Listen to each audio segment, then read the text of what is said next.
నీ ముద్దుల చాటును పడిపోతారా?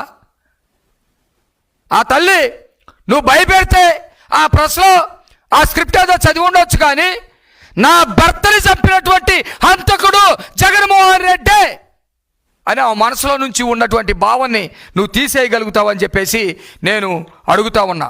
ఏది ఏమైనా సింగయ్య కుటుంబానికి ఇంత దారుణం జరగటం అనేది చాలా ఆవేదనకరం.